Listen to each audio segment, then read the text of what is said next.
नमस्कार दोस्तों, इस ये कौटिल्य क्लासेस का एलपी सीबीटी 2 एग्जाम 2025 के लिए जो है इलेक्ट्रिशियन ट्रेड का इंपॉर्टेंट पॉइंट्स और फैक्ट्स है। जी हाँ दोस्तों, तो आइए बिना टाइम वेस्ट किए हम शुरू करते हैं, ठीक है। और यहाँ से पढ़ना शुरू करते हैं, ठीक है फ्रेंड्स। तो एकदम इंपॉर्टेंट पॉइंट है, देखिए यहाँ पे 14 पेज का है दोस्तों। हर एक आपका जो है टॉपिक क्लियर हो जाएगा इसमें, ठीक है ना, इलेक्ट्रिशियन का, ठीक है फ्रेंड्स। तो बस इस वीडियो को देख लीजिए दोस्तों, आपका एकदम सब काम हो जाएगा, ठीक है फ्रेंड्स। तो आइए एक एक पॉइंट में देखना आपको बताना शुरू करता हूँ, ठीक है फ्रेंड्स। देखिए, प्रेरकीय प्रतिघात एक्सएल बराबर होता है ओमेगा इंटू यल, बराबर होता है 2 पाई एफ इंटू यल ओम, ठीक है ना। धारितीय प्रतिघात एक्सी बराबर होता है 1 ओमेगा सी बराबर 1/2 पाई एफ सी होता है, ठीक है फ्रेंड्स।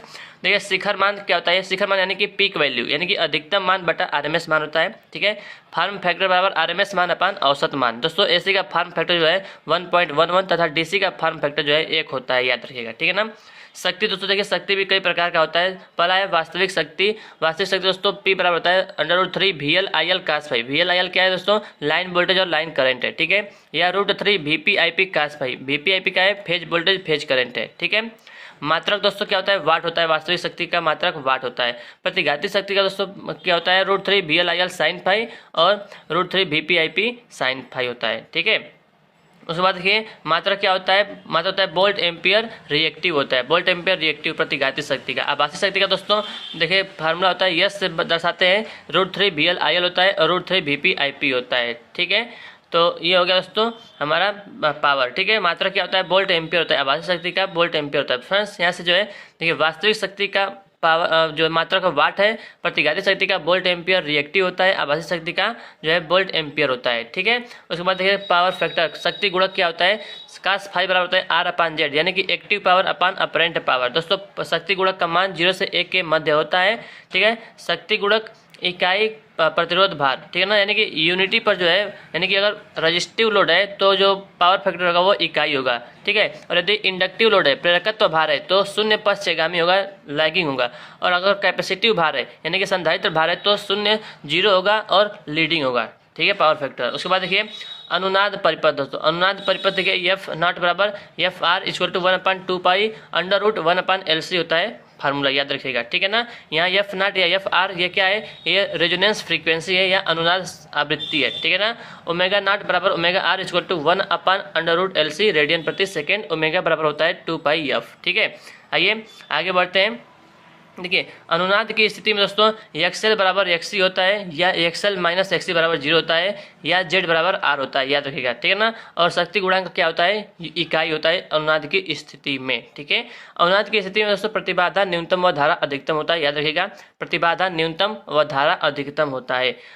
श्रेणी अनुनाद को वोल्टेज मैग्निफिकेशन के नाम से जाना जाता है, ठीक है। श्रेणी अनुनाद परिपथ में अनुनाद आवृत्ति से पहले परिपथ कैपेसिटिव परिपथ की भांति तथा अनुनाद आवृत्ति के बाद परिपथ जो है वो प्रेरकीय परिपथ की भांति कार्य करता है, याद रखिएगा, ठीक है ना। श्रेणी रेजोनेंस सर्किट में अनुनाद आवृत्ति से पहले यानी कि रेजोनेंस फ्रीक्वेंसी से पहले जो सर्किट होता है वो कैपेसिटिव सर्किट की भांति व्यवहार करता है, लेकिन रेजोनेंस फ्रीक्वेंसी के बाद जो सर्किट है वो प्रेरकीय परिपथ यानी कि इंडक्टिव सर्किट की भांति कार्य करता है, ठीक है। उसके बाद हम पढ़ेंगे विद्युत अपघट्य सेल एवं बैटरी के बारे में पढ़ेंगे दोस्तों।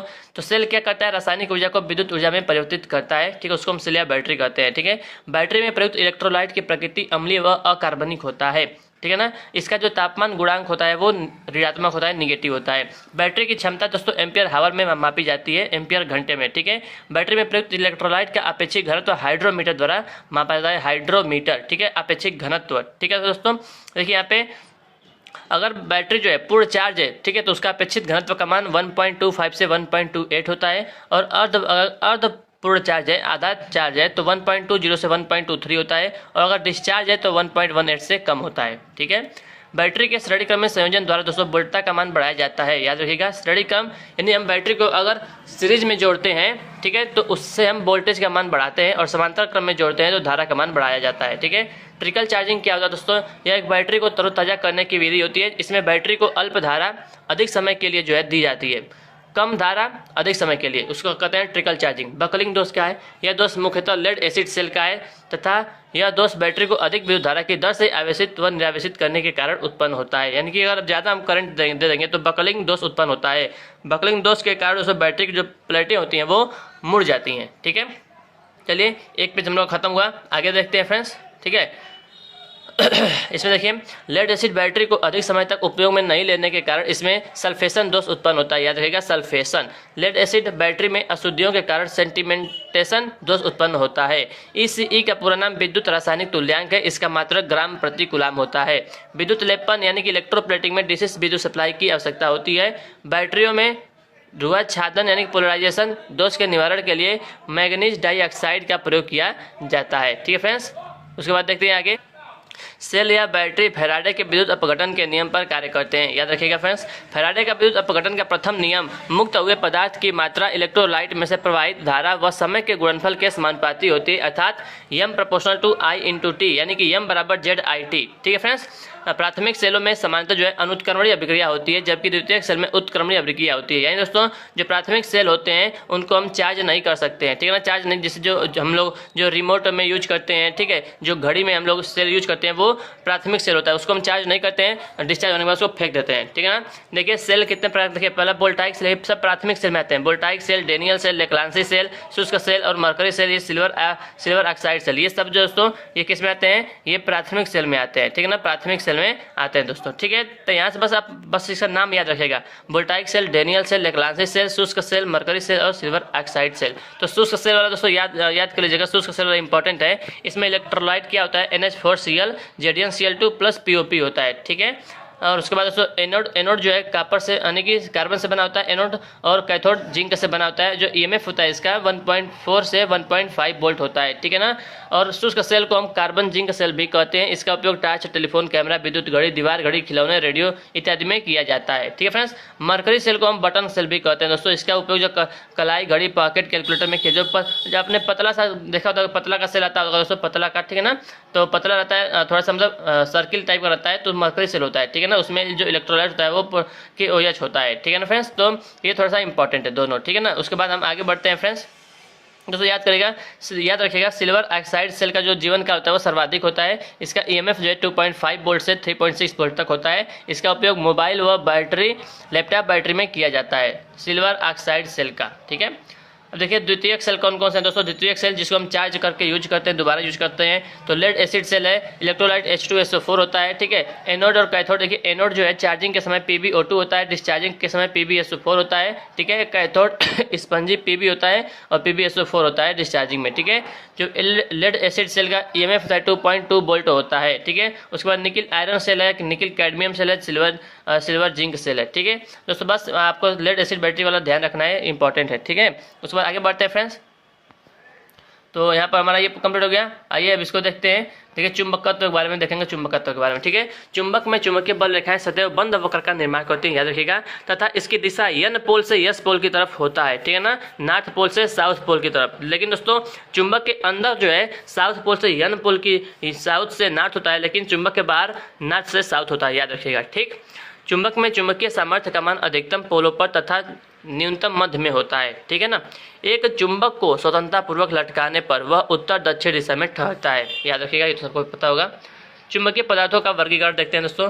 लौह चुंबकीय पदार्थ पहला है, इसकी पारगम्यता का मान जो है इकाई से बहुत अधिक होता है। ठीक है, अनुचुंबकीय पदार्थ में पारगम्यता का मान इकाई से थोड़ा अधिक होता है और प्रतिचुंबकीय पदार्थ पारगम्यता का मान जो है इकाई से कम होता है। ठीक है, लौह चुंबकीय पदार्थ में ससेप्टिबिलिटी का मान इकाई से अधिक होता है और अनुचुंबकीय पदार्थ में ससेप्टिबिलिटी का मान इकाई से कम होता है और प्रतिचुंबकीय पदार्थ में ससेप्टिबिलिटी का मान ऋणात्मक होता है। ठीक है, लौह चुंबकीय पदार्थ दोस्तों जो है तीव्र ताप के ऊपर अनुचुंबकीय पदार्थों की तरह व्यवहार करता है और अनुचुंबकीय पदार्थ में चुंबकीय गुण परम ताप के व्युत्क्रमानुपाती होते हैं और प्रतिचुंबकीय पदार्थ में इन पदार्थों की चुंबकीय पद्धति ताप पर निर्भर नहीं करती है। ठीक है, उसके बाद दोस्तों देखिए जो पहला है लौह चुंबकीय पदार्थ कौन कौन सा है, लोहा है, कोबाल्ट है, निकिल है, स्टील है। ठीक है, और अनुचुंबकीय जो पदार्थ दोस्तों है वो कौन कौन से हैं, एल्युमिनियम, मैग्नीज, ऑक्सीजन, प्लेटिनम, ये सब अनुचुंबकीय है। उसके बाद जो है दोस्तों जो है प्रतिचुंबकीय सोना, चांदी, बिस्मिथ, जल, सिल्वर, ये सब क्या है, ये हमारा जो है, ठीक है, तो प्रतिचुंबकीय पदार्थ है। ठीक है, उसके बाद दोस्तों आगे बढ़ते हैं।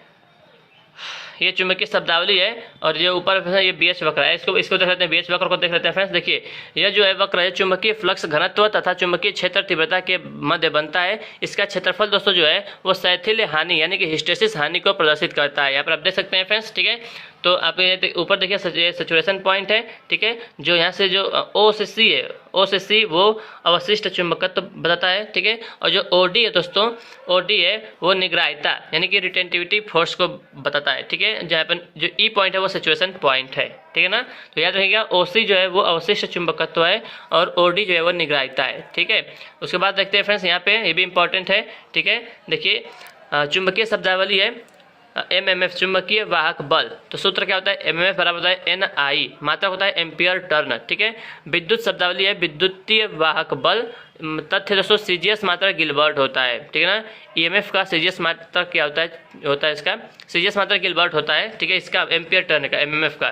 फ्लक्स का दोस्तों, फ्लक्स देखिए, फ्लक्स बराबर होता है एमएमएफ अपान रिलक्टेंस, मात्रक होता है वेबर, ठीक है। समकक्ष विद्युत शब्दावली है धारा, ठीक है। सीजीएस मात्रक जो है लाइन्स होता है, 1 वेबर बराबर 10 की पावर 8 लाइन्स होता है, ठीक है। उसके बाद रिलक्टेंस होता है, रिलक्टेंस प्रतिष्ठंभ यस बराबर एमएमएफ अपान फ्लक्स होता है। एम्पियर टर्न प्रति वेबर इसका मात्रक होता है प्रतिष्ठंभ का, ठीक है ना।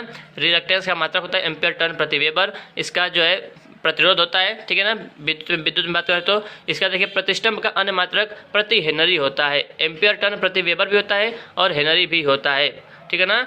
यस बराबर एमएमएफ अपान फ्लक्स, ठीक है ना। जैसे प्रतिरोध होता है ना, जैसे विद्युत में प्रतिरोध होता है उसी तरह जो है मैग्नेटिक में जो है मैग्नेट में वो प्रतिष्ठंभ होता है, ठीक है। उसके बाद है पारगम्यता। पारगम्यता दोस्तों 1 अपान प्रतिष्ठंभ होता है, वेबर प्रति एम्पियर टर्न चालकत्व के समान होता है। और पारगम्यता प्रतिष्ठंभ की जो है व्युत्क्रमानुपाती होती है तथा इसका मात्रक हेनरी होता है, ठीक है। परमिटिविटी, जैसे चुंबक में परमिटिविटी होता है उसी तरह जो है इलेक्ट्रिकल में चालकता होता है, कंडक्टिविटी होता है, ठीक है। और चुंबकीय फ्लक्स घनत्व बी को बी बराबर होता है फाई अपान ए वेबर प्रति मीटर स्क्वायर या टेस्ला भी होता है। विद्युतीय फ्लक्स घनत्व इलेक्ट्रिकल में होता है और सीजीएस मात्रक गॉस होता है, 1 टेस्ला बराबर 10 के पावर 4 गॉस होता है। चुंबकीय क्षेत्र तीव्रता एच बराबर होता है एमएमएफ अपान यल होता है, एम्पियर प्रति मीटर होता है विद्युतीय क्षेत्र तीव्रता, ठीक है, इलेक्ट्रिकल में होता है।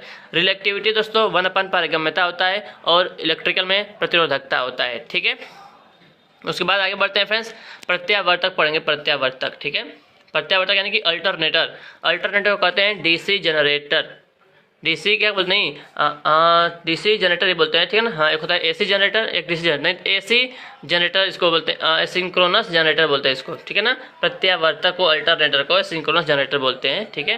देखिए सिंक्रोनस गति पर गति करते हुए यांत्रिक ऊर्जा को विद्युत ऊर्जा में परिवर्तित करने वाली युक्ति प्रत्यावर्तक कहलाती है, ठीक है। प्रत्यावर्तक की जो क्षमता होती है वो केवीए में होती है। प्रत्यावर्तक का एक डबली एक्साइटेड मशीन होती है, इसमें जो है समांतर स्लिपरिंग यानी कि ब्रांच फास्फर से निर्मित की संख्या 2 होती है। प्रत्यावर्तक फैराडे के विद्युत चुंबकीय प्रेरण के सिद्धांत पर कार्य करती है, ठीक है। प्रत्यावर्तक के प्रकार देख लीजिए, पहला है बेलनाकार प्रत्यावर्तक यानी कि नॉन सेलिएंट, इसमें नंबर ऑफ पोल 2 होता है, गति 3000 आरपीएम होता है। थर्मल और न्यूक्लियर पावर प्लांट में इसका उपयोग किया जाता है। आकार लंबाई अधिक व व्यास कम होता है, ठीक है ना। लंबाई अधिक होता है और व्यास कम होता है। बेलन की जो लंबाई अधिक होती है लेकिन व्यास कम होती है, ठीक है, याद रखिएगा। दूसरा है सेलिएंट प्रत्यावर्तक, तो गति जो है 300 से 500 आरपीएम होता है। हाइड्रो पावर प्लांट में इसका उपयोग किया जाता है, जो इसका जो लंबाई कम होता है लेकिन व्यास इसका अधिक होता है, ठीक है ना। उसके बाद देखिए प्रत्यावर्तकों में आर्मेचर प्रतिक्रिया के प्रभाव। दोस्तों देखिए पावर फैक्टर यूनिटी है, उत्तेजना प्रभाव नॉर्मल एक्साइटेड है। अगर नॉर्मली एक्साइटेड है तो जो आर्मेचर प्रतिक्रिया प्रभाव होगा क्रॉस मैग्नेटाइजिंग होगा और पावर फैक्टर यूनिटी होगा, ठीक है। और निम्न उत्तेजित है तो शून्य अग्रगामी यानी कि 0 लीडिंग होगा और मैग्नेटाइजिंग होगा। और अगर ओवर एक्साइटेड है तो 0 लैगिंग होगा और डीमैग्नेटाइजिंग होगा अल्टरनेटर में, ठीक है। प्रत्यावर्तक वोल्टता नियमन दोस्तों देख लीजिए, percentage voltage regulation no load voltage minus full load voltage upon full load voltage गुणे 100, ठीक है। वोल्टता नियमन विधियां हैं, ईएमएफ विधि, इसका अन्य नाम है सिंक्रोनस प्रतिबाधा विधि है। यह एक निराशावादी विधि होती है, ऑप्टिमिस्टिक होती है, ठीक है। और बी वाला है एमएमएफ विधि, इसका अन्य नाम है पोर्टियर त्रिभुज विधि, यह एक आशावादी विधि होती है। उसके बाद है शून्य शक्ति गुणक विधि यानी कि 0 पावर फैक्टर मेथड है ये, इसका अन्य नाम है पोर्टियर त्रिभुज विधि, इसी का नाम है, ठीक है। और इसका देखिए प्रत्यावर्तकों में वोल्टता नियमन ज्ञात करने की सबसे बेस्ट विधि होती है 0 पावर फैक्टर यानी कि शून्य शक्ति गुणक विधि होती है, ठीक है। उसके बाद आगे बढ़ते हैं, प्रत्यावर्तकों का तुल्यांकीकरण यानी कि सिंक्रोनाइजेशन ऑफ अल्टरनेटर, ठीक है। तो शर्त क्या है, पराय फेज यानी कि फेज सीक्वेंस समान होना चाहिए और फ्रीक्वेंसी सेम होनी चाहिए, ठीक है। नोट पॉइंट, प्रत्यावर्तकों के समांतर संयोजन के लिए सभी प्रत्यावर्तकों की के बीच क्षमता बराबर होनी अनिवार्य नहीं है। ठीक है। तीसरा है तुल्यकीकरण विधियां। डार्क लैंप विधि है, ब्राइट लैंप विधि है, डार्क ब्राइट लैंप विधि है और सिंक्रोस्कोप विधि है। ठीक है। तुल्यकीकरण की सबसे बेस्ट विधि होती है सिंक्रोस्कोप विधि, सिंक्रोस्कोप विधि होती है। ठीक है। अब पढ़ेंगे ट्रांसफार्मर के बारे में। ठीक है। ट्रांसफार्मर दोस्तों देखिए, ट्रांसफार्मर स्टेप अप ट्रांसफार्मर होता है। नंबर ऑफ जो सेकेंडरी, अगर सेकेंडरी टर्न ज़्यादा है प्राइमरी टर्न से तो स्टेप अप ट्रांसफार्मर होगा। ठीक है। और जो टर्न रेशियो होता है के 1 से अधिक होता है। स्टेप डाउन जस्ट इसका उल्टा होता है। ठीक है। आइसोलेशन ट्रांसफार्मर दोस्तों, ट्रांसफार्मेशन अनुपात 1:1 होता है आइसोलेशन ट्रांसफार्मर का। ठीक है। उच्च आवृत्ति पर कार्यरत ट्रांसफार्मर की कोर फेराइट या वायु कोर से निर्मित होता है। ट्रांसफार्मर स्थैतिक युक्ति होने के कारण इसमें घर्षण हानियां शून्य होती हैं। ट्रांसफार्मर अन्योन्य प्रेरण के सिद्धांत पर यानी कि म्यूचुअल इंडक्शन के सिद्धांत पर कार्य करता है। ट्रांसफार्मर की कोर सिलिकॉन स्टील की बना होता है। ट्रांसफार्मर का आंतरिक प्रतिरोध अनंत होता है। ट्रांसफार्मर वोल्टता व धारा में परिवर्तन करता है तथा इसमें जो है आवृत्ति, शक्ति व वोल्टता प्रति टर्न नियम यानी कि नियत रहता है, कांस्टेंट रहता है, नहीं बदलता है। ठीक है। ट्रांसफार्मर में उत्पन्न ध्वनि को हम हमिंग कहते हैं, हम भी कहते हैं हम। ठीक है। तथा यह मैग्नेटोस्ट्रिक्शन, ठीक है ना, मैग्नेटोस्ट्रिक्शन प्रभाव के कारण उत्पन्न होता है। ट्रांसफार्मर दोस्तों केवल एसी पर कार्य करता है। यदि उसे डीसी सप्लाई से जोड़ दिया जाए तो उसकी जो प्राइमरी वाइंडिंग है वो जल जाएगी। ट्रांसफार्मर वाइंडिंग में उत्पन्न ईएमएफ स्थैतिक ईएमएफ कहते हैं, जबकि जनरेटर के आर्मेचर वाइंडिंग में उत्पन्न ईएमएफ गतिशील ईएमएफ कहते हैं। ठीक है ना। ट्रांसफार्मर का ईएमएफ समीकरण होता है दोस्तों 4.44 φm Fn। ठीक है। यदि प्राइमरी वाइंडिंग में निकालेंगे तो प्राइमरी वाइंडिंग का टर्न लेंगे N1 लेंगे और सेकेंडरी वाइंडिंग में ईएमएफ निकालना है तो N2 लिखेंगे। ठीक है।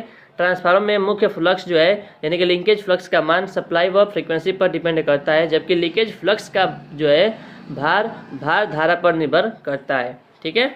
आइए आगे बढ़ते हैं। आदर्श ट्रांसफार्मर देखते हैं। दक्षता जो है आदर्श ट्रांसफार्मर की 100% होती है। वोल्टेज रेगुलेशन शून्य होता है। कोर की पारगम्यता अनंत और प्रतिष्ठम्भ शून्य होता है। पारगम्यता जो है वो अनंत होता है और प्रतिष्ठम्भ जो है वो शून्य होता है। ठीक है ना। ट्रांसफार्मर में नो लोड करंट का मान फुल लोड के केवल 2 से 3% के बीच होता है। ठीक है। ट्रांसफार्मर परीक्षण देखिए, लघु परिपथ परीक्षण है। कापर हानियां ज्ञात करने के लिए करते हैं शॉर्ट सर्किट टेस्ट पहला। उसके बाद ओपन सर्किट टेस्ट है, आयरन हानि को ज्ञात करने के लिए करते हैं। ठीक है। उसके बाद संपन्न परीक्षण, इसी को कहते हैं बैक टू बैक टेस्ट, तापमान वृद्धि व दक्षता ज्ञात करने के लिए करते हैं। ठीक है। उसके बाद देखते हैं ट्रांसफार्मर की हानियां। 2 प्रकार की हानियां होती हैं दोस्तों, स्थिर हानियां, इसे हम स्ट्रे हानि भी कहते हैं, यह भार पर निर्भर नहीं करता है। और दूसरा होता है परिवर्तित हानियां, इसे कापर हानि बोलते हैं। ये जो है यानी कि नो लोड पर इसका मान शून्य होता है। और ये जो हानि है कापर हानि, ये हानियां युक्ति के वाइंडिंग में प्रतिरोध के कारण उत्पन्न होता है। ठीक है। और दोस्तों जो स्थिर हानि है वो 2 प्रकार का होता है, घर्षण हानि और कोर हानियां होती है। तो घर्षण हानि में इस ट्रांसफार्मर में जो इसका मान शून्य होता है। ट्रांसफार्मर में फ्रिक्शन लॉस नहीं होता दोस्तों। कोर या आयरन हानि होता है तो 2 प्रकार का होता है, ईडी करंट हानि और हिस्टेसिस हानि। ठीक है। तो ईडी करंट को जो है तो कम करने के लिए हम लेमिनेटेड कोर का इस्तेमाल करते हैं और हिस्टेसिस हानि को कम करने के लिए जो है हम निम्न हिस्टेसिस गुणक पदार्थ का प्रयोग करते हैं। ठीक है ना। उसके बाद आगे बढ़ते हैं। देखिए हिस्टेसिस हानि का फार्मूला होता है KFBM 1.6 V होता है। ईडी करंट हानि का सूत्र होता है KF² BM² और T² होता है। ठीक है। T क्या है? थिकनेस है, थिकनेस है लेमिनेशन का थिकनेस है। ठीक है। वोल्टेज रेगुलेशन का फार्मूला होता है no load voltage minus full load voltage upon full load voltage गुणे 100। ट्रांसफार्मर अधिकतम दक्षता की शर्त जो है क्या है दोस्तों कि कापर हानि आयरन हानि के बराबर होनी चाहिए। ट्रांसफार्मर की दक्षता 95% से 98% के बीच होता है दोस्तों। ठीक है। और वितरण ट्रांसफार्मर की अधिकतम दक्षता फुल लोड के 50% भार पर प्राप्त होती है। ठीक है। वितरण ट्रांसफार्मर एक स्टेप डाउन ट्रांसफार्मर होता है, इसका संयोजन डेल्टा स्टार होता है। ऑटो ट्रांसफार्मर में केवल एक वाइंडिंग होती है तथा यह सेल्फ इंडक्शन के सिद्धांत पर कार्य करता है।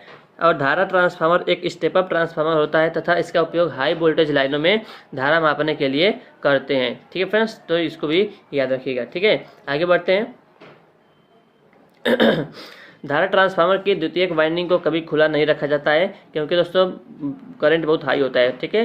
और ट्रांसफार्मर में सदैव टैपिंग हाई वोल्टेज वाइंडिंग में प्रदान की जाती है। जो टैपिंग होती है वो हाई वोल्टेज वाइंडिंग में ही प्रदान किया जाता है। ठीक है। ट्रांसफार्मर के भाग देखते हैं। पहला कंजर्वेटर टैंक दोस्तों, ये ट्रांसफार्मर कार्य के दौरान जो है ऑयल को फैलने के लिए स्थान प्रदान करता है। किसको? आयन को नहीं, तेल को फैलने के लिए स्थान प्रदान करता है, कंजर्वेटर टैंक। ठीक है। ब्रीदर के रूप में सिलिका जेल का प्रयोग करते हैं। रंग जो है शुष्क नीला होता है दोस्तों, और नमी युक्त जो है वो गुलाबी हो जाता है, यानी कि पानी सूखने से पहले नीला होता है और सूखने के बाद गुलाबी हो जाता है। पहले बैगनी होगा, उसके बाद गुलाबी हो जाएगा। ठीक है। उसके बाद आता है दोस्तों बुकोल झिल्ली होता है, बुकोल झिल्ली बोलते हैं इसको। जो ये ऑयल ट्रांसफार्मर की आंतरिक दोषों से सुरक्षा प्रदान करता है। ठीक है। यह एक गैसीय प्रचालित रिले है दोस्तों। यही एक ऐसा रिले है जो फॉल्ट होने से पहले ही बता देता है कि फॉल्ट होने वाला है। ठीक है। उसके बाद ऑयल ट्रांसफार्मर दोस्तों, जो ट्रांसफार्मर में हम तेल यूज करते हैं वो खनिज तेल का प्रयोग करते हैं। इसका कार्य क्या है, इंसुलेशन और कूलिंग दोनों प्रदान करता है। रंग जो है हल्का पीला होता है। इसका जो डाइलेक्ट्रिक स्ट्रेंथ होता है, परावैद्युत सामर्थ्य होता है, वो 30 किलोवोल्ट प्रति mm होता है। ठीक है ना, 30 किलोवोल्ट प्रति mm होता है। ठीक है। स्काट संयोजन को हम TT संयोजन भी कहते हैं। इसका उपयोग 3 फेज सप्लाई को 2 फेज सप्लाई में बदलने के लिए किया जाता है दोस्तों। 3 फेज सप्लाई को 2 फेज बदल सकते हैं, 2 फेज 6 फेज 12 फेज में भी हम बदल सकते हैं, लेकिन अधिकतम जो है हम 2 फेज में ही करते हैं। ठीक है। टर्सरी वाइंडिंग डेल्टा संयोजित होती है। इसका उपयोग जो है स्टार ट्रांसफार्मर में किया जाता है। जो टर्सरी वाइंडिंग होती है डेल्टा संयोजन में हम इसका इस्तेमाल करते हैं। ठीक है। ट्रांसफार्मर के समांतर संयोजन के लिए समान केवीए रेटिंग होनी आवश्यक नहीं है। ठीक है ना, याद रखिएगा, फेज सीक्वेंस समान होना चाहिए दोस्तों। ठीक है। सिंगल फेज मोटर के बारे में हम देखेंगे। सिंगल फेज मोटर के बारे में, single phase motor self start motor नहीं होता है, क्योंकि इसका स्टार्टिंग बलाघूर जो है निम्न या शून्य होता है। सिंगल फेज मोटर सामान्यतः 0.6 लैगिंग पावर फैक्टर पर कार्य करता है। सिंगल फेज मोटरों में स्टार्टिंग तथा रनिंग वाइंडिंग को एक दूसरे से 90 डिग्री के कोण पर स्थापित किया जाता है। रनिंग वाइंडिंग उच्च प्रेरकत्व और निम्न प्रतिरोध वाला होता है। रनिंग जो मुख्य वाइंडिंग होता है वो उच्च प्रेरकत्व और निम्न प्रतिरोध वाला होता है, और जो स्टार्टिंग या ऑक्सिलरी वाइंडिंग होता है उसका उच्च प्रतिरोध और निम्न प्रेरकत्व होता है। ठीक है, यानी कि दोनों एक दूसरे के विपरीत होते हैं। मुख्य वाइंडिंग है उच्च प्रेरकत्व और निम्न प्रतिरोध, लेकिन ऑक्सिलरी वाइंडिंग उच्च प्रतिरोध और निम्न प्रेरकत्व। ठीक है। तो एक मेन वाला याद रखिए, मेन वाला उच्च प्रेरकत्व और निम्न प्रतिरोध, रेजिस्टेंस कम, प्रेरकत्व अधिक। ठीक है। स्टार्टिंग वाइंडिंग के श्रेणी क्रम में दोस्तों अपकेंद्रीय स्विच का प्रयोग याद रखिएगा। स्टार्टिंग यानी कि ऑक्सिलरी वाइंडिंग के सीरीज में अपकेंद्रीय सेंट्रीफ्यूगल स्विच का प्रयोग करते हैं। ठीक है। और अपकेंद्रीय स्विच मोटर की गति सिंक्रोनस गति के 75% होने पर स्टार्टिंग वाइंडिंग को सप्लाई से काट देती है। कैपेसिटर स्टार्ट मोटर में स्टार्टिंग कैपेसिटर सामान्यतः इलेक्ट्रोलाइट 50 माइक्रोफैरड से 120 माइक्रोफैरड का बना होता है। कैपेसिटर स्टार्ट मोटर का स्टार्टिंग बलागुण उच्च होता है। कैपेसिटर रन मोटर में पेपर कैपेसिटर 2 माइक्रोफैरड से 2.5 माइक्रोफैरड का उपयोग किया जाता है। ठीक है ना, याद रखिएगा। आगे बढ़ते हैं। शेडेड पोल मोटर स्टार्टिंग बलागुण व पावर फैक्टर जो है शक्ति गुणक सबसे कम होता है। दक्षता 5 से 35% होता है। घूर्णन दिशा अनशेडेड पोल से शेडेड पोल की तरफ होती है। इसकी घूर्णन दिशा परिवर्तित नहीं की जा सकती है। यूनिवर्सल मोटर के अभिलक्षण डीसी सीरीज मोटर के समान होते हैं। यूनिवर्सल मोटर एसी और डीसी दोनों पर कार्य कर सकती है। हिस्टेसिस मोटर व रिलक्टेंस मोटर की गति नियत होती है, अर्थात भार पर निर्भर नहीं करती। हिस्टेसिस मोटर और रिलक्टेंस मोटर। रिपल्सन मोटर में सामान्यतः कार्बन ब्रश का उपयोग किया जाता है, जिसे मैग्नेटिक अक्ष से 20 अंश के कोण पर स्थापित किया जाता है। सरागे मोटर दोस्तों एकमात्र सिंगल फेज मोटर है जो यूनिटी पावर फैक्टर पर कार्य कर सकती है। सराजे मोटर दोस्तों शून्य और निगेटिव, धनात्मक, पॉजिटिव तीनों स्लिप पर कार्य कर सकती है। ठीक है। सीलिंग फैन और अर्धकुंडलित वाइंडिंग का उपयोग किया जाता है सीलिंग फैन में। सिंगल फेज मोटर लेंज नियम पर कार्य करता है। सिंगल फेज मोटर में मोटर स्टार्टिंग के समय संधारित्र लघु परिपथ शॉर्ट सर्किट है, जो मोटर स्टार्ट नहीं होगी। छत पंखे की सामान्यतः गति 350 से 400 RPM होती है। जो हम लोग फैन यूज करते हैं ना, तो जो है 350 से 400 RPM होता है उसका, यानी कि 1 मिनट में 350 से 400 बार वो घूमता है। ठीक है ना। RPM का फुल फॉर्म होता है रिवोल्यूशन पर मिनट। ठीक है। सिंगल फेज मोटर के बारे में देखिए। सिंगल फेज मोटर के प्रकार और उसके उपयोग। पहला है स्प्लिट फेज मोटर, इसको हम प्रतिरोध फेज मोटर भी कहते हैं। इसका उपयोग हम वॉशिंग मशीन में करते हैं। ठीक है। उसके बाद है अस्थायी कैपेसिटर मोटर, यानी कि परमानेंट कैपेसिटर मोटर। इसका उपयोग सीलिंग फैन, टेबल फैन में आदि में करते हैं। Capacitor start capacitor run motor आटा चक्की, एयर कंडीशनर, रेफ्रिजरेटर में करते हैं। यूनिवर्सल मोटर इसी को बोलते हैं एसी सीरीज मोटर या सार्वत्रिक मोटर। इसका उपयोग food mixture, grinder, drill machine, vacuum cleaner, सिलाई मशीन, सिनेमा प्रोजेक्टर, ट्रिमर में आदि में किया जाता है। शेडेड पोल मोटर का उपयोग खिलौना में, विद्युत घड़ी में, हेयर ड्रायर में, छोटे टेबल फैन में करते हैं शेडेड पोल मोटर का उपयोग। हिस्टेसिस मोटर का उपयोग स्टेप रिकॉर्डिंग उपकरणों में, फोनोग्राफ घरों में प्रयुक्त विद्युत घड़ी में करते हैं। प्रतिष्ठम्भ मोटर का प्रयोग दोस्तों इसको रिलक्टेंस मोटर कहते हैं, सिग्नलिंग एंड टाइमिंग डिवाइसेस में करते हैं प्रतिष्ठम्भ मोटर का प्रयोग। ठीक है। दोस्तों आपके लिए बहुत मेहनत कर रहा हूँ, तो वीडियो को लाइक जरूर करेगा, चैनल को सब्सक्राइब करेगा। ठीक है फ्रेंड्स, देखिए 3 फेज इंडक्शन मोटर के बारे में देखते हैं। 3 phase induction motor self start होता है क्योंकि इसका स्टार्टिंग टार्क जो है उच्च होता है। 3 फेज मोटर का प्रारंभिक बलागुड़ सप्लाई वोल्टेज के वर्ग के समानुपाती होता है। 3 फेज दोस्तों मोटरें लैगिंग पावर फैक्टर 0.8 लैगिंग पर कार्य करता है। स्लिप का फार्मूला होता है दोस्तों सिंक्रोनस स्पीड माइनस रोटर की गति बटा सिंक्रोनस गति। ठीक है, और दोस्तों प्रेयर मोटर में सामान्यतः जो है परसेंटेज स्लिप का मान 2% से 5% तक होता है। मोटर जो है स्टार्टिंग के समय स्लिप का मान इकाई होता है। प्रेरण मोटर में स्लिप का मान 0 होने पर मोटर कार्य करना बंद कर देगी, अर्थात मोटर रुक जाएगी। मोटरिंग मोड में स्लिप का मान जो है वो 0 से 1 के बीच में होता है, और प्लगिंग मोड में स्लिप का मान 1 से 2 के बीच में होता है, और उत्पादन या जनरेटिंग मोड में स्लिप का मान जो है वो यानी कि निगेटिव होता है। ठीक है ना, मोटरिंग मोड में 0 से 1 के बीच में, प्लगिंग मोड में 1 से 2 के बीच में, जनरेटिंग मोड में निगेटिव होता है। रोटर में उत्पन्न प्रेरित विद्युत वाहक बल की आवृत्ति दोस्तों कितना होता है? Fr बराबर स्लिप गुणे सप्लाई फ्रीक्वेंसी होता है। 3 फेज सप्लाई में से किन्हीं 2 फेज को परस्पर बदलकर प्रेरण मोटर की दिशा परिवर्तित की जा सकती है। 3 फेज इंडक्शन मोटर का कार्य सिद्धांत ट्रांसफार्मर के समान ही होता है। और डबल केज वाउंड रोटर की संरचना कैसी होती है देख सकते हैं यहाँ पे। सबसे ऊपर बाह्य केज होता है जो कि उच्च प्रतिरोध और निम्न प्रेरकत्व का होता है, और नीचे है आंतरिक केज, निम्न प्रतिरोध और उच्च प्रेरकत्व मटेरियल का बना होता है। जो बाह्य केज है ऊपर वाला उच्च प्रतिरोध, ऊपर है तो उच्च प्रतिरोध निम्न प्रेरकत्व। ठीक है, प्रेरण मोटर में स्टार्टिंग धारा मोटर के फुल लोड की लगभग 5 से 6 गुना होती है। पिंजरा प्रारूपी प्रेरण मोटर को स्टार्ट करने के लिए डायरेक्ट ऑनलाइन स्टार्टर जो है इस्तेमाल करते हैं। Star delta starter up to 200 HP तथा ऑटो ट्रांसफार्मर का स्टार्टर का उपयोग किया जाता है। स्लिप रिंग प्रेरण मोटर को कार्य जो स्टार्ट करने के लिए रोटर प्रतिरोध स्टार्टर का उपयोग किया जाता है। रोटर में अधिकतम बलागुड़ की स्थिति पर रोटर प्रतिरोध रोटर प्रतिघात के स्लिप गुना होता है। R2 बराबर S(x2) होता है। अधिकतम बलागुड़ रोटर प्रतिरोध पर निर्भर नहीं करता है। अधिकतम बलागुड़ जो है वो रोटर प्रतिरोध पर निर्भर नहीं करता है तथा रोटर प्रतिघात के व्युत्क्रमानुपाती होता है। ठीक है, अभी तो हमने आधा पढ़ा है, अभी हम आधा पढ़ेंगे अभी। और कॉगिंग यानी कि चुंबकीय लॉकिंग तथा क्राउलिंग मुख्यतः पिंजरा प्रारूपी मोटर के जो है दोष होते हैं। ठीक है ना, स्क्वायरल केज इंडक्शन मोटर का दोष होता है। तो पिंजरा प्रारूपी प्रेरण मोटर में तिरछे रोटर स्क्यूड का उपयोग करके कॉगिंग दोष को कम किया जा सकता है। तो यानी कि अगर कॉगिंग दोष को कम करना है तो हम रोटर को क्या करेंगे? स्क्यू करेंगे, तिरछा करेंगे। क्रॉलिंग दोष हार्मोनिक्स के कारण उत्पन्न होता है, 7th हार्मोनिक के कारण होता है, याद रखिएगा, जिसके निवारण के लिए डिस्ट्रीब्यूटेड व शॉर्ट पिच्ड वाइंडिंग का उपयोग किया जाता है। प्रेरण मोटर में जॉगिंग ऑपरेशन को जो है इंचिंग ऑपरेशन भी कहा जाता है, इचिंग ऑपरेशन भी कहा जाता है। ठीक है, अब पढ़ेंगे 3 फेज सिंक्रोनस मोटर के बारे में।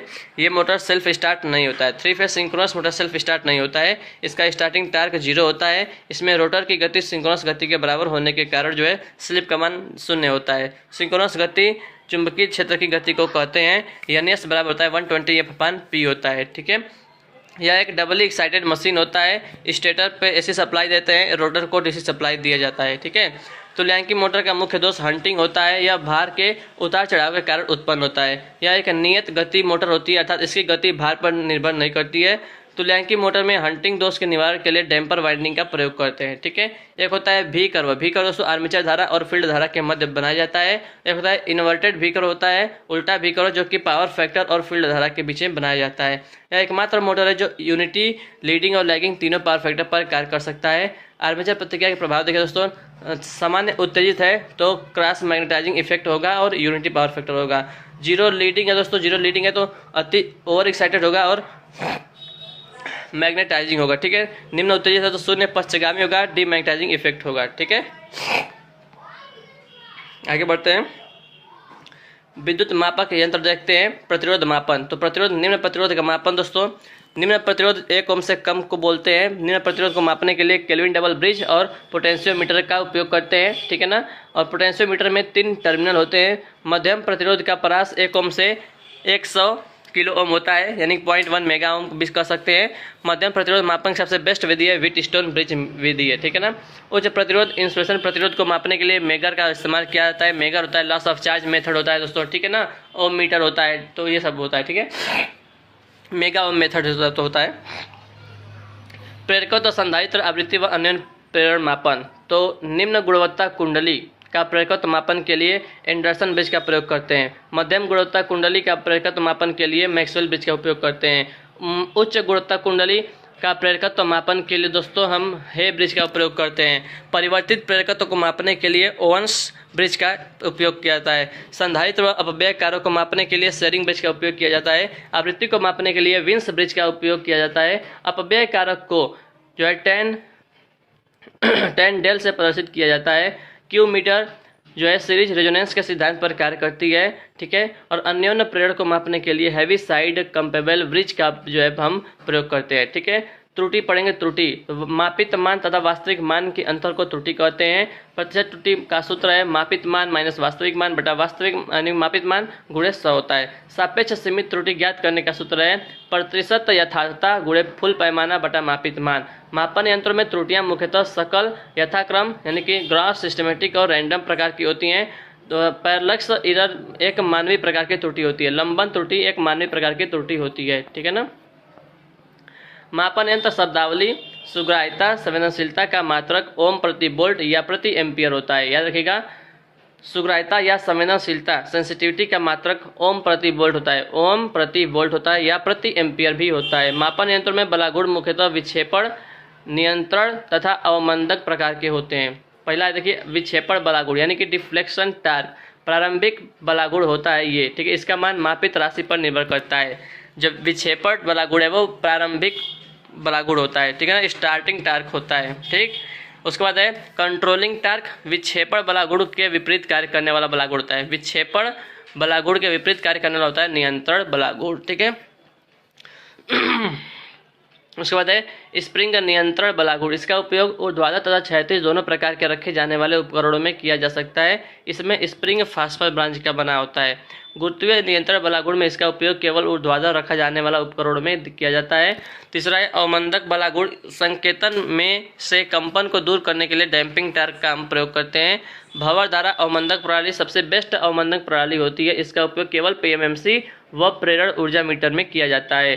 द्रव घर्षण अवमंदक प्रणाली इसका उपयोग केवल इलेक्ट्रोस्टैटिक वोल्टमीटर में किया जाता है। वायु घर्षण अवमंदक प्रणाली ये कई प्रकार का होता है। पहला मापन यंत्र प्रकार। मापन यंत्र मुख्यतः दो प्रकार के होते हैं, निरपेक्ष और यानी कि प्राइमरी और सेकेंडरी। सबसे अधिक एक्यूरेसी डिजिटल उपकरणों की होती है। द्वितीयक यंत्र मुख्यतः 3 प्रकार के होते हैं, ठीक है ना। विक्षेपण यंत्र, समाकलन यंत्र या रिकॉर्डिंग यंत्र, ये 3 प्रकार का होता है। विक्षेपण यंत्र में आता है एमीटर, वोल्टमीटर, वाटमीटर। और इंटीग्रेटिंग में समाकलन में आता है ऊर्जा मीटर, एम्पियर हावर मीटर। रिकॉर्डिंग में आता है ग्राफिक्स आता है, ईसीजी आता है, ये सब आता है, ठीक है। आगे बढ़ते हैं। स्पर्श रेखा गैल्वेनोमीटर जो है टेंजेंट गैल्वेनोमीटर एक निरपेक्ष प्रकार का मापन यंत्र होता है। पीएमएमसी के बारे में देखते हैं दोस्तों। इसका पूरा नाम है अस्थायी चुंबक चल कुंडली, परमानेंट मैग्नेट मूविंग कॉइल। अस्थायी चुंबक के रूप में एलनिको का उपयोग किया जाता है। इसका जो ग्राफ होता है वो लीनियर होता है। इसका एकमात्र यंत्र जिसका पैमाना रेखीय होता है, लीनियर होता है तथा केवल डीसी पर कार्य करता है। सबसे अधिक जो है सुग्राह्यता व सबसे कम शक्ति खपत करने वाला यंत्र होता है पीएमएमसी। इसे गलती से एसी सप्लाई से जोड़ने पर इसका जो संकेतक है वो शून्य पाठ्यांक के पास लगातार कंपन करता रहेगा।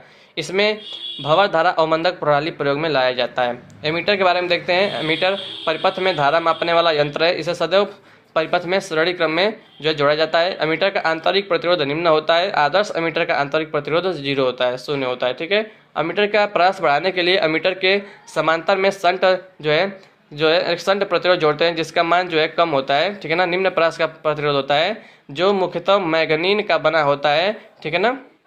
फार्मूला है RSH बराबर Rm/m-1। m बराबर होता है I/Im।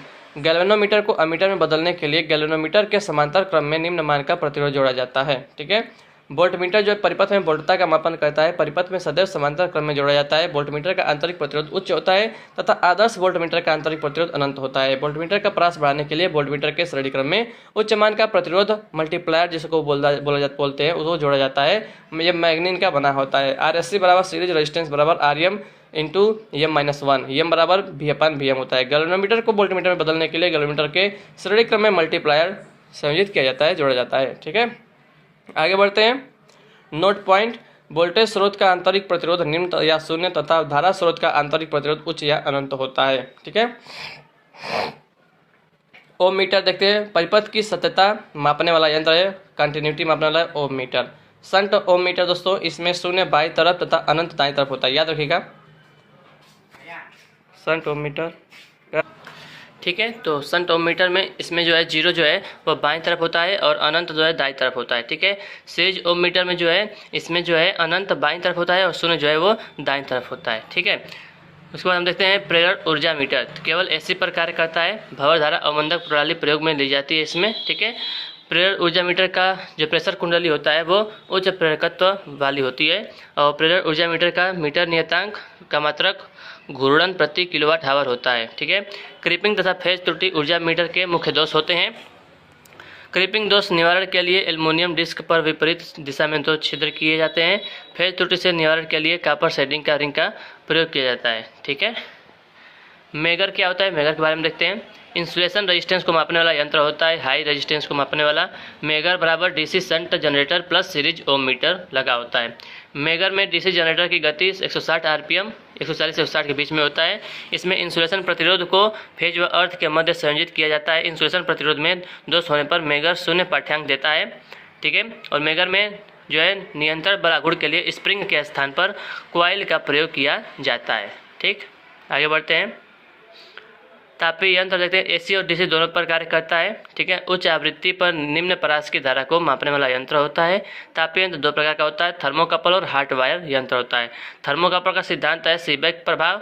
ठीक है, और हॉट वायर का जो है सिद्धांत है उष्मीय प्रभाव। सबसे बेस्ट थर्मोकपल प्लेटिनियम इरेडियम होता है। ठीक है, इलेक्ट्रॉनिक वोल्ट मीटर निम्न आवृत्ति पर उच्च परास की वोल्टता मापने वाला यंत्र होता है। एसी व डीसी दोनों पर कार्य करता है तथा इसका पैमाना नॉन लीनियर होता है। इसमें द्रव घर्षण अवमंदक प्रणाली एवं स्प्रिंग नियंत्रण बलागुड़ का प्रयोग किया जाता है। ठीक है, शक्ति गुणक मीटर कुंडलियों की संख्या 3 होता है, धारा कुंडली 1 होता है, वोल्टेज कुंडली 2 होता है। ठीक है, दोनों बोल्ट तथा कुंडली को एक दूसरे से 120 डिग्री के कोण पर स्थापित किया जाता है।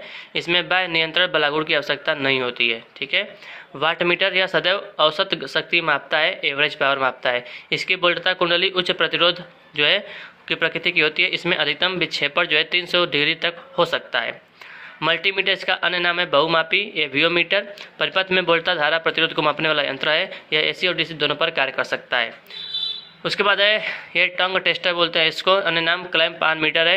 ये क्या करता है, धारा ट्रांसफार्मर प्लस एमीटर उसमें लगा होता है। सिद्धांत अन्योन्य प्रेरण सिद्धांत पर कार्य करता है। कार्य क्या है, वितरण लाइनों में धारा मापने का कार्य करता है। ठीक है ना, धारा मापने वाला यंत्र है। ठीक है, उसके बाद आगे बढ़ते हैं, धारा ट्रांसफार्मर के बारे में देखते हैं। इस ट्रांसमिशन लाइन में धारा मापने वाला यंत्र है। यह एक स्टेप अप ट्रांसफार्मर होता है। इसकी जो सेकेंडरी वाइंडिंग है उसको कभी भी खुला हम नहीं रखा जाता है। ठीक है ना, उसके बाद है LVDT, इसका पूरा नाम है रेखीय परिवर्तित विभेदक ट्रांसफार्मर यानी कि लीनियर वेरिएबल डिफरेंशियल ट्रांसफार्मर। सिद्धांत अन्योन्य प्रेरण के सिद्धांत पर कार्य करता है। यह ट्रांसफार्मर कोर का रेखीय फलन होता है। मशीनों में रोटर की गति को मापने के लिए टेकोमीटर का हम प्रयोग करते हैं, टेकामीटर का हम प्रयोग करते हैं। ठीक है, उसके बाद देखिए जनरेशन, ट्रांसमिशन और डिस्ट्रीब्यूशन के बारे में पढ़ेंगे हम।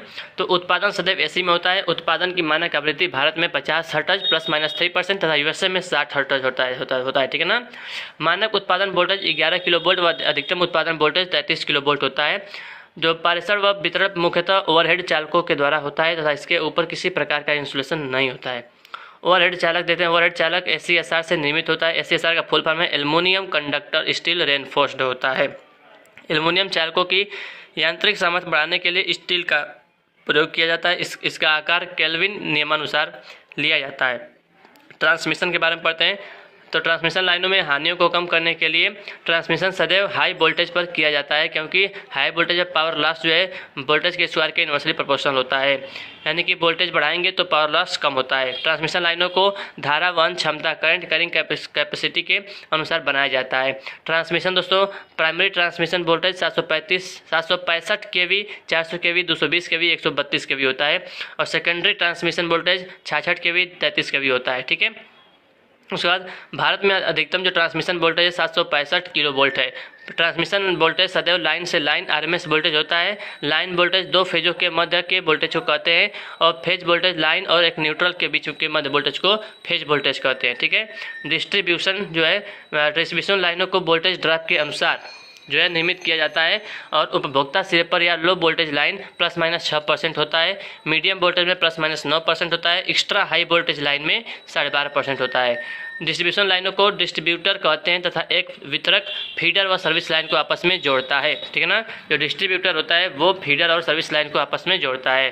तो देखिए वितरण के प्रकार, प्राथमिक वितरण यानी कि primary distribution 11 kV 3 phase 3 wire प्रणाली होती है, और द्वितीयक वितरण जो है 400 volt 230 volt phase voltage 3 phase 4 wire प्रणाली होती है।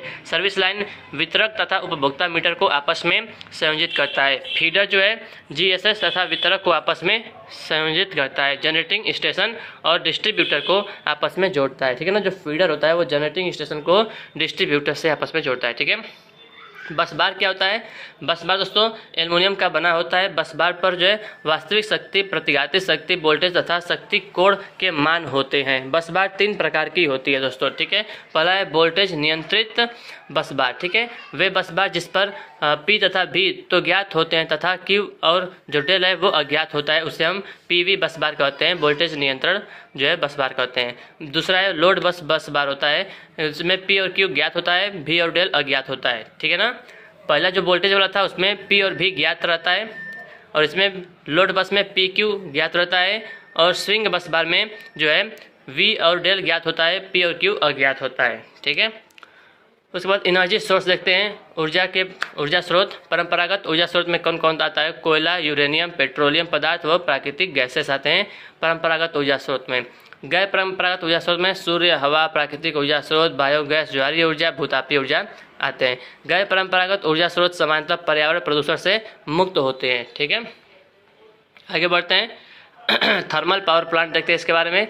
इनमें ईंधन के रूप में बिटुमिनस कोयला का प्रयोग किया जाता है। मुख्य भाग boiler, economiser, super heater, air pre heater, ठीक है, ड्राफ्ट फैन होता है, ठीक है, फोर्स ड्राफ्ट फैन होता है, संघनित्र होता है, कंडेंसर होता है, प्रत्यावर्तक अल्टरनेटर टरबाइन होता है। टरबाइन 2 प्रकार का, आवेग और प्रतिक्रिया, ठीक है ना। इम्पल्स प्रकार का होता है और एक्सियल होता है, ठीक है। इनमें मुख्यतः बेलनाकार प्रत्यावर्तक का प्रयोग किया जाता है जिसकी गति 3000 RPM होती है। थर्मल पावर प्लांट का दक्षता 25 से 30% होता है, ऑलमोस्ट जो है 29% होता है। इसकी जो कार्य प्रणाली है वो रैंकाइन साइकिल पर आधारित होती है। फ्लू गैसेस में से राख के कणों को अवशोषित करने के लिए जो है ESP यानी कि इलेक्ट्रोस्टैटिक प्रिसिपिटेटर का प्रयोग किया जाता है। इसकी रनिंग कास्ट जो है सर्वाधिक होता है तथा यह पर्यावरण को सबसे अधिक प्रदूषित करता है। इकोनोमाइजर का कार्य क्या है दोस्तों? फीडर वाटर पंप द्वारा बॉयलर में आने वाले पानी को गर्म करता है, ठीक है ना। इकोनोमाइजर क्या करता है? बॉयलर में आने वाले पानी को गर्म करता है। एयर प्रीहीटर वायु परितापक का कार्य क्या है? बॉयलर में आने वाली हवा को जो है उसके टेम्परेचर को बढ़ाता है, ठीक है ना। फैन का कार्य क्या है? फैन 2 प्रकार का होता है। फोर्स्ड ड्राफ्ट फैन वायुमंडली की ताजी हवा को बॉयलर में प्रवेश करता है, और इंड्यूस्ड ड्राफ्ट फैन का काम है फ्लू गैसेस को वायुमंडल में भेजता है, ठीक है। उसके बाद देखते हैं हम हाइड्रो पावर प्लांट के बारे में। इसके मुख्य भाग, मेन पार्ट्स कौन कौन से है? जलाशय है, फोरबे है, ट्रेस प्लेट है, उत्प्लव मार्ग है, डैम है, पेनिस्टाक है, surge tank, valve house, turbine, प्रत्यावर्तक, टेलरेस है, ठीक है। हाइड्रो में जो है सेलिएंट अल्टरनेटर का प्रत्यावर्तक का उपयोग किया जाता है जिसकी गति सामान्यतः 500 RPM तक होता है। उत्प्लव मार्ग क्या होता है? बांध में से बांध की क्षमता से अधिक पानी की निकासी के लिए जो है उत्प्लव मार्ग का प्रयोग करते हैं, ठीक है। और सर्ज टैंक क्या होता है? पेनिस्टाक की स्वाटर हैमरिंग प्रभाव से जो है सुरक्षा प्रदान करने के लिए सर्ज टैंक का प्रयोग करते हैं। दक्षता 85 से 90% होता है, पर्यावरण प्रदूषण से मुक्त होता है, ईंधन की लागत नगण्य होती है, रनिंग कास्ट जो है वो न्यूनतम होता है। टरबाइन दोस्तों, टरबाइन देखिए 3 प्रकार का होता है। लो हेड, मीडियम हेड और उच्च हेड, ठीक है। तो निम्न हेड जो है वो हाइट 60 मीटर से कम हाइट होता है, ठीक है ना, तो उसको हम बोलते हैं टरबाइन, निम्न हेड टरबाइन बोलते हैं, जैसे कप्लान टरबाइन। और मीडियम हेड जो है 60 मीटर से 120 मीटर के बीच में होता है, तो उसके लिए हम यूज करते हैं फ्रांसिस टरबाइन। और हाई हेड टरबाइन में आता है 120 मीटर से ऊंचा होता है, तो उसको हाई हेड बोलते हैं। इसमें आता है पेल्टन टरबाइन, ठीक है। पावर हाउस के बाद जिस स्थान पर पानी को एकत्रित किया जाता है उसे हम टेलरेस कहते हैं, ठीक है। आगे बढ़ते हैं। इसका मुख्यतः उपयोग जो है पीक लोड के समय विद्युत उत्पादन के लिए किया जाता है। अब पढ़ेंगे न्यूक्लियर पावर प्लांट के बारे में। तो ईंधन हम यूरेनियम यूज करते हैं। मंदक क्या होता है? मॉडरेटर क्या होता है? न्यूट्रॉनों की गति को कम करता है, जैसे बेरिलियम, ग्रेफाइट और भारी जल D2O, ठीक है, मंदक के रूप में कार्य में लिया जाता है। नियंत्रित क्षण दोस्तों न्यूट्रॉनों को अवशोषित करते हैं, जैसे कैडमियम और बोरान न्यूट्रॉनों को अवशोषित करते हैं, ठीक है ना, कैडमियम और बोरान। शीतलक दोस्तों, शीतलक रिएक्टर के तापमान को कम करता है, जैसे द्रवित सोडियम, जल और भारी जल। दक्षता 35 से 40% होता है। स्थापित लागत बहुत ही सर्वाधिक होता है। इसमें बेलनाकार प्रत्यावर्तक का उपयोग किया जाता है, जिसकी सामान्य गति जो है 3000 RPM होता है। उत्पादन गुणक का फार्मूला होता है दोस्तों, उत्पादन गुणक देखिए पहला है डिमांड फैक्टर, मांग गुणक। डिमांड फैक्टर बराबर होता है मैक्सिमम लोड अपान कनेक्टेड लोड, ठीक है ना, मैक्सिमम डिमांड अपान कनेक्टेड लोड होता है, ठीक है। अधिकतम भार तथा संयोजित भार के अनुपात को मांग गुणक कहते हैं। इसका मान सदैव इकाई से कम होता है, लेस देन 1 होता है। उसके बाद लोड फैक्टर, लोड फैक्टर बराबर एवरेज लोड अपान पीक लोड। लोड फैक्टर बराबर एवरेज लोड अपान पीक लोड, ठीक है। लोड फैक्टर, ठीक है। औसत भार तथा अधिकतम भार के अनुपात को भार गुणक कहते हैं। इसका मान सदैव इकाई से कम होता है। उसके बाद है कैपेसिटी फैक्टर, एवरेज लोड अपान प्लांट कैपेसिटी। इसका प्लांट लोड, जिसका जो है प्लांट कैपेसिटी फैक्टर बराबर एवरेज लोड अपान प्लांट कैपेसिटी होता है, ठीक है। इसका मान सदैव इकाई से कम होता है। डाइवर्सिटी फैक्टर बराबर दोस्तों क्या होता है, अलग अलग उपभोक्ताओं की अधिकतम मांग बटा प्लांट पर अधिकतम भार। इसका मान सदैव यूनिटी से अधिक होता है, ठीक है। उसके बाद आगे बढ़ते हैं, यूटिलाइजेशन फैक्टर, ठीक है। तो सॉरी देखिए यूटिलाइजेशन फैक्टर बराबर होता है मैक्सिमम लोड अपान प्लांट कैपेसिटी, मैक्सिमम लोड अपान प्लांट कैपेसिटी, ठीक है। और इसका मान सदैव जो है यूनिटी से कम होता है, ठीक है। उसके बाद आता है ट्रांसमिशन और डिस्ट्रीब्यूशन एलिमेंट। RCC पोलो के लिए अधिकतम स्पैन 80 से 100 मीटर होता है, ठीक है ना। NIMI निमी 67 मीटर तक होता है। RCC पोल का मुख्यतः उपयोग 33 किलोवोल्ट तक होता है। ओवरहेड लाइनों में इंसुलेटर मुख्यतः पोर्सलिन चीनी मिट्टी के बने होते हैं। पिन इंसुलेटर का उपयोग 11,000 वोल्ट तथा या अप टू 33 kV तक उपयोग में लिए जाते हैं, ठीक है। सस्पेंशन इंसुलेटर का प्रयोग 33 kV से 765 kV तक की लाइनों में किया जाता है। सस्पेंशन इंसुलेटर में प्रत्येक डिस्क का प्रचारित वोल्टेज 11 kV होता है। सस्पेंशन इंसुलेटर में डिस्कों की संख्या देखिए, अगर प्रचारित वोल्टेज 66 किलो वोल्ट है तो डिस्क 4 या 5, 132 kV है तो 8 लगेगा, 220 है तो 13, 400 किलो वोल्ट है तो 22 या 23, ठीक है ना। याद रखिएगा 66 में 4 5, 132 में 8, 220 में 13, 400 में 22 23। ओवरहेड लाइनों के अंतिम या स्टार्टिंग सिरों पर डिस्क विद्युत रोधक का उपयोग किया जाता है। ओवरहेड लाइनों में तनाव को कम करने के लिए स्ट्रेन और साइकिल विद्युत रोधक का उपयोग किया जाता है। स्ट्रे वायर में सुरक्षा के लिए स्ट्रे विद्युत रोधक का उपयोग किया जाता है। DC में सस्पेंशन इंसुलेटर की स्ट्रिंग इफिशियंसी, ठीक है, स्ट्रिंग इफिशियंसी जो है 100% होता है, लेकिन AC में 100% से कम होता है। सस्पेंशन इंसुलेटर में उस डिस्क के एकरास वोल्टेज सर्वाधिक होता है जो चालक के पास स्थित होता है। ACSR चालक में कुल चालकों की संख्या 3n² - 3n+1, ठीक है। केवल एल्युमिनियम चालकों की संख्या 3n² - 3n होता है। कुल चालक पूछेगा तो 3n² - 3n+1 होता है, ठीक है ना। 3n² - 3n+1 होता है कुल, अब केवल एल्युमिनियम का 3n² - 3n होता है। प्रोटेक्शन डिवाइस, पहला है फ्यूज, सबसे सस्ती सुरक्षा युक्ति होती है। इसे फेज वायर के सीरीज में लगाया जाता है। फ्यूज पदार्थ जो है टिन और शीशा का मिलकर बनता है। टिन 63%, शीशा 37% होता है, ठीक है ना, टिन और शीशा। आगे बढ़ते हैं फ्यूज पदार्थ का जो है गुण निम्न गलनांक बिंदु व उच्च चालकता होता है, यानी कि low melting point, high conductivity होता है। फ्यूज पदार्थ में प्रवाहित होने वाली धारा और व्यास में क्या संबंध है, I धारा प्रोपोर्शनल होता है व्यास के पावर 3/2, ठीक है। फ्यूजिंग गुणक क्या होता है, न्यूनतम फ्यूजिंग धारा अपान अधिकतम निर्धारित धारा। फ्यूजिंग गुणक का मान सदैव इकाई से अधिक होता है। HRC यानी कि हाई रेप्चरिंग कैपेसिटी फ्यूज का फ्यूजिंग फैक्टर 1.1 व किट कैट फ्यूज का फ्यूजिंग गुणक 1.4 से 1.7 तक होता है, ठीक है ना।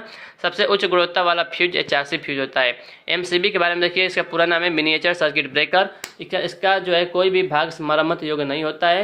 MCB दोस्तों ये भी कई प्रकार का है, देखिए green knob L series lighting और रजिस्टिव लोड के लिए प्रयोग में आता है। ब्लू नोब G सीरीज होता है inductive load, motor, AC fridge आदि में।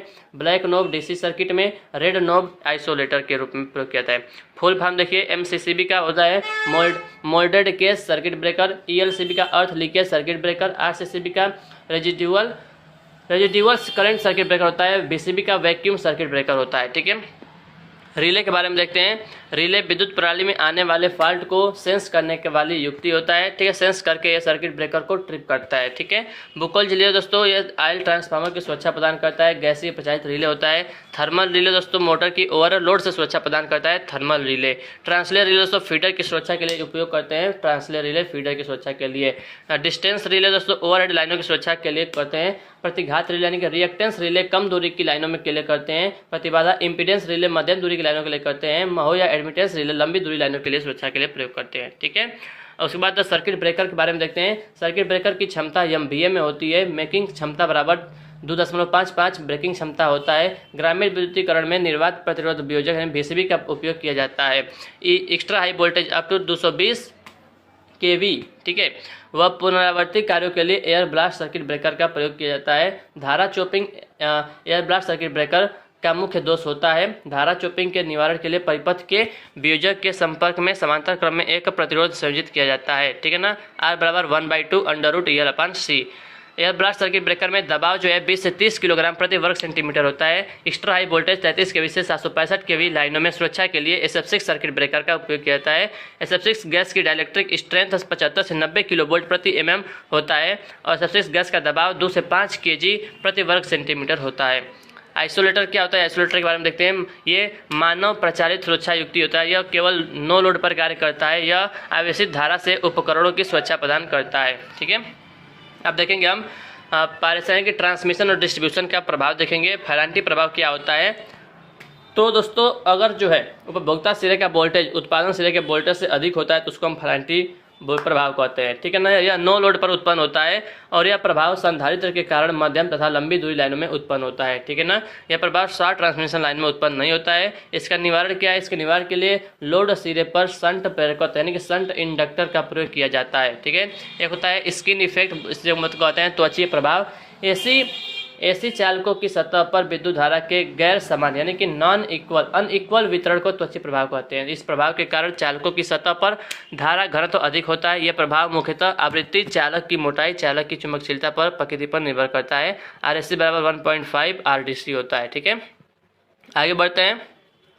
सामीप्य प्रभाव मुख्यतः चालकों के मध्य की दूरी पर निर्भर करता है। ओवरहेड लाइनों में कोरोना के कारण हिसिंग आवाज के साथ बैगनी कलर का प्रकाश दिखाई देता है। कोरोना प्रभाव को कम करने के लिए बंडल चालकों का उपयोग किया जाता है। कोरोना प्रभाव के कारण जो है चालक का प्रभावी व्यास बढ़ जाता है। कोरोना हानि व सप्लाई आवृत्ति में संबंध क्या होता है? जो कोरोना लॉस होता है वो फ्रीक्वेंसी प्लस 25 होता है। ये 25 लिखा है, ठीक है ना, ये 2S नहीं है, यह प्लस 25 के समानुपाती होता है, ठीक है ना। प्रदीप्ति के बारे में देखेंगे, इल्यूमिनेशन के बारे में। प्रकाश का रंग आवृत्ति व तरंगदैर्ध्य पर निर्भर करता है, आवृत्ति और तरंगदैर्ध्य पर, ठीक है। दृश्य प्रकाश का तरंगदैर्ध्य 3800 एंगस्ट्राम से 7800 एंगस्ट्राम होता है या 380 नैनोमीटर से 780 नैनोमीटर के मध्य होता है। लाल रंग का तरंगदैर्ध्य सर्वाधिक होता है, बैंगनी रंग का तरंगदैर्ध्य सबसे कम होता है, ठीक है ना। देखिए यहाँ पे मात्रक ज्योति फ्लक्स का मात्रक ल्यूमेन होता है। ज्योति तीव्रता का मात्रक कैंडेला या ल्यूमेन प्रति स्टेरेडियन होता है। ठोस कोण का स्टेरेडियन होता है। प्रदीप्ति का ल्यूमेन प्रति वर्ग मीटर या लक्स होता है और प्रदीप्ति दक्षता का ल्यूमेन प्रति वाट होता है, ठीक है। प्रदीप्ति प्रकाश व्यवस्था के प्रकार देखिए। पहला है प्रत्यक्ष प्रकाश व्यवस्था, डायरेक्ट लाइटनिंग सिस्टम, ठीक है ना। डायरेक्ट लाइट व्यवस्था तो डायरेक्ट वाला 90% होता है दोस्तों, प्रकाश प्रतिशत स्तर पर 90% होता है। सेमी डायरेक्ट का 60 से 90% होता है। अप्रत्यक्ष इनडायरेक्ट लाइटिंग सिस्टम, इनडायरेक्ट का 10% होता है और द इनडायरेक्ट का जो है 10 से 40% होता है। सामान्य प्रकाश जनरल लाइटनिंग का जो है 10 से 40% होता है, ठीक है। एक होता है प्रतिलोम वर्ग नियम, प्रकाश स्रोत द्वारा प्रकाशित तल पर पहुंचने वाला प्रकाश तल से प्रकाश स्रोत की दूरी के वर्ग के व्युत्क्रमानुपाती होता है। E proportional to 1/d²। एक होता है लैम्बर्ट का कोज्जिया नियम होता है। E proportional to cos theta होता है। जो है E proportional to 1/d² into cos theta होता है, ठीक है ना। दूरी के वर्ग के व्युत्क्रमानुपाती होता है और cos थीटा के भी, ठीक है ना, cos थीटा के समानुपाती होता है, याद रखिएगा। देखिए अब लास्ट पेज हम लोग पढ़ रहे हैं दोस्तों। Mercury vapour lamp, fluorescent tube तथा हैलोजन लैंप जो है हार्ड कैथोड के उदाहरण है, जबकि सोडियम वेपर लैंप व नियान लैंप कोल्ड कैथोड के उदाहरण होते हैं, ठीक है ना। उद्दीप्त लैंप, इसका CRI यानी कि कलर रेंडरिंग इंडेक्स सबसे अच्छा होता है। इसका शक्ति गुणांक जो है इकाई होता है। इसमें स्ट्रोबोस्कोपिक प्रभाव नहीं होता है। वोल्टेज के उतार चढ़ाव से सर्वाधिक प्रभावित होता है उद्दीप्त लैंप यानी कि फ्लोरेसेंट लैंप, ठीक है। लैंपों का वर्गीकरण देखिए दोस्तों, कौन कौन सा लैंप है। पहला है कार्बन फिलामेंट लैंप, जो इसका जो घंटा में जो एज है वो 600 से 800 घंटा ये चलता है। दक्षता जो है 2.4 से 4 है। कार्यकारी टेम्परेचर है 2000 डिग्री सेल्सियस, ठीक है। उसके बाद है निर्वात धात्विक फिलामेंट लैंप, जो है इसका जो सामान्य प्रकाश में 2300 डिग्री सेल्सियस का टेम्परेचर होता है। गैस भरा धात्विक फिलामेंट इसका 2700 होता है। बस ये इंपॉर्टेंट है। Low pressure sodium vapour lamp का प्रयोग करते हैं स्ट्रीट लाइन में, हाईवे, पार्किंग, गैराज में low pressure sodium vapour lamp का प्रयोग करते हैं। मरकरी वेपर लैंप का प्रयोग करते हैं, इसका 5000 घंटा जो है होता है। मरकरी वेपर लैंप घरों में, ऑफिस में, अस्पताल में। कार्बन आर्क लैंप दोस्तों, इसका उपयोग सिनेमा प्रोजेक्टर में, सर्च लाइट में करते हैं। कार्बन आर्क लैंप का प्रयोग करते हैं। नियॉन लैंप का प्रयोग फेज टेस्टर, लाइट इंडिकेटर में करते हैं। नियॉन साइन लैंप का प्रयोग विज्ञापन कार्यों में करते हैं। नियॉन साइन लैंप का प्रयोग करते हैं, ठीक है ना। सेफल का नाम होता है कॉम्पैक्ट फ्लोरेसेंट लैंप होता है। लाल रंग की एलईडी का जो है फॉरवर्ड वोल्टेज जो होता है वो 1.8 वोल्ट होता है। सजावटी बल्ब को जो है हम जो है क्रमागत ऑन ऑफ करने के लिए ड्रम स्विच का प्रयोग करते हैं, ठीक है ना। ड्रम स्विच का प्रयोग करते हैं, ठीक है। और उसके बाद देखते हैं सजावटी बल्बों की सुरक्षा के लिए प्रारंभिक बल्ब फ्लैशर बल्ब होता है, जो एक कम क्षमता का बल्ब होता है तथा स्वयं प्रकाशित नहीं होता है। गैस भरा धात्विक फिलामेंट में क्वाइल्ड जो है फिलामेंट का उपयोग किया जाता है। क्वाइल्ड फिलामेंट का उपयोग किया जाता है, ठीक है। सोडियम वेपर लैंप के बारे में, यह एक ठंडा कैथोड लैंप होता है। इसमें सोडियम प्लस आर्गन गैस भरा होता है। प्रारंभिक अवस्था में सोडियम ठोस अवस्था में रहता है, इसी कारण आर्गन के कारण इसका प्रारंभिक प्रकाश लाल रंग का होता है। पूर्ण प्रकाश से 10-15 मिनट होने पर यह पीला प्रकाश दिखाई देता है, ठीक है ना। यह एक मोनोक्रोमेटिक यानी कि एक वर्णीय प्रकाश देता है। प्रारंभ में उच्च वोल्टता देने के लिए इसमें लीकेज ट्रांसफार्मर का प्रयोग किया जाता है, ठीक है। फ्लोरेसेंट ट्यूब के बारे में देखिए, ट्यूब की आंतरिक सतह फ्लोरेसेंट पाउडर द्वारा लेपित होती है। इसके टंगस्टन फिलामेंट को बेरियम व स्ट्रांसियम द्वारा लेपित होता है। यह एसी व डीसी दोनों पर कार्य करता है। इसमें स्ट्रोबोस्कोपिक प्रभाव उत्पन्न होता है। यह एक हार्ड कैथोड प्रकार का लैंप होता है। इसमें स्टार्टिंग में हाई वोल्टेज और रनिंग के समय धारा को नियंत्रित करने के लिए चोक का प्रयोग करते हैं, जिससे सप्लाई के सीरीज में लगाया जाता है। इसमें ग्लो प्रकार के स्टार्टर का प्रयोग किया जाता है।